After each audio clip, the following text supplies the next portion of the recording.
Hello guys, welcome back to this channel. In today's video, I'm going to show you how you can change profile photo on Windows 11.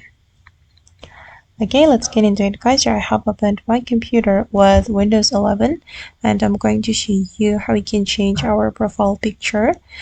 First of all, we need to go to the setting. We can click on the start menu and go to the setting.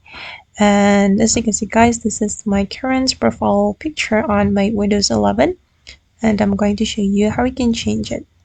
We can select the account setting, okay, and here you'll be able to change your profile photo or profile picture. Go to your information and here you can either take a new photo or choose a file from your device, and I'm just going to choose a file from my device. I'm just going to pick random photo guys.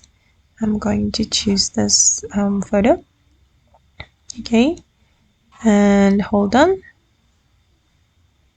Okay, and now as you can see that my profile picture has been changed. Okay guys, and that's all the way to change profile picture on Windows 11. I hope this tutorial will be useful for you. Thank you so much for watching and bye.